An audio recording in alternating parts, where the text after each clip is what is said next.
So this morning I had to ask some of my younger coworkers what the phrase 420 means. Apparently, it's related to dope smoking culture. I bring this up because I got out of bed this morning, started getting ready for work, and I checked my messages on my phone, and my sister had sent me a link from Fox News Channel. And Fox News Channel was just picking up a story from the Associated Press. Idaho replaces mile marker 420 with 419.9 to thwart stoners. Huh?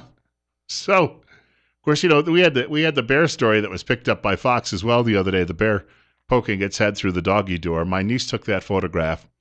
She took the photograph and she put some words up on the photograph that said, "Oh, excuse me, do you mind if I talk to you about my Lord and Savior?" As if the bear is on mission or something like that, poking its head through the cat door.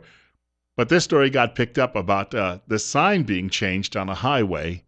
Idaho has joined, the writer says, Colorado in replacing milepost 420 signs with milepost 419.9 designations in an effort to thwart thievery.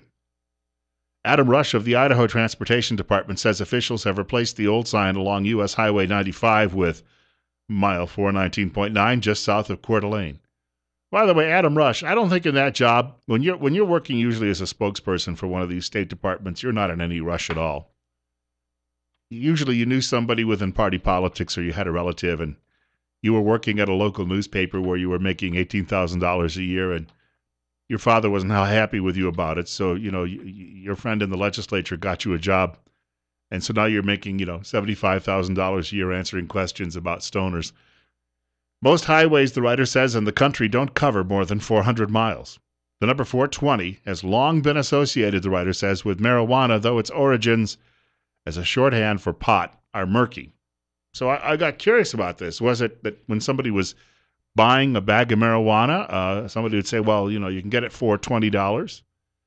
So this morning, I don't know anybody in marijuana culture. I don't feel deprived in any way. My friends, all they can tell you about when it comes to drugs is Folgers or Maxwell House. 946, Bill Colley on Top Story on News Radio 1310 KLIX and newsradio1310.com means you can hear us anywhere online all over the world.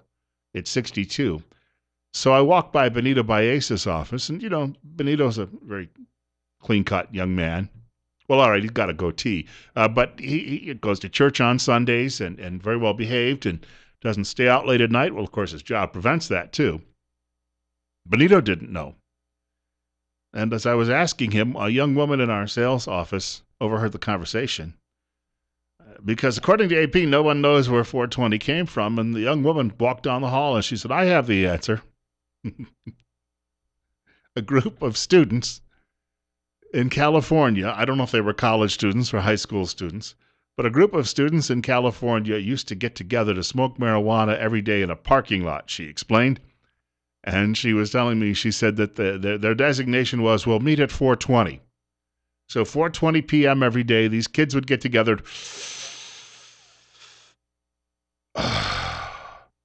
I'm hungry. Look at the pretty dragon. And they would get together and they would get stoned at 4:20. So 4:20 became shorthand for marijuana. That's the explanation that I had. So that's why when you have mile marker signs on the highways that read 420, people will come along and steal them because they take them home and they hang them up on the walls of their parents' basement where they're currently living. And then they sit down there and look at my sign. Oh, cool. And this apparently, it passes for some sort of high culture among the dope smoking crowd. It's 9:48. Bill Colley on Top Story on News Radio 1310 KLIX and newsradio1310.com. I am a little perplexed by it, I know, and I'm sure many of you are as well. I had a buddy in high school named Clint. I will not give his last name because Clint, if he's listening online, will come beat me up, even though he'd have to drive about 2,500 miles to do it. I know he would. But Clint, he kind of a pretty strong guy, works for UPS, carries around a lot of large things.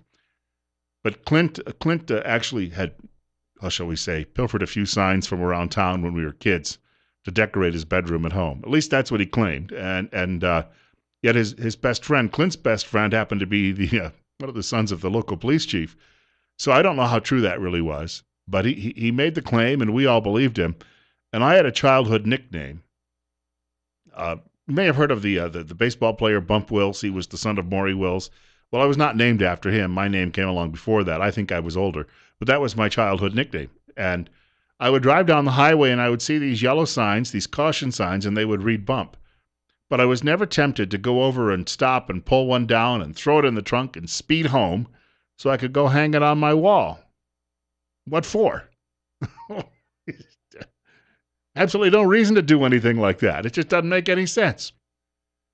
Secondly, in my experience, if I had tried to do anything like that, there would be a policeman coming down the road just behind me as I was doing it. What am I going to tell him to do? Oh, it fell down. I'm replacing it. That usually doesn't work as well.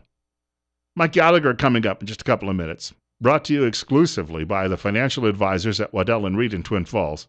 736-6563, 736-6563.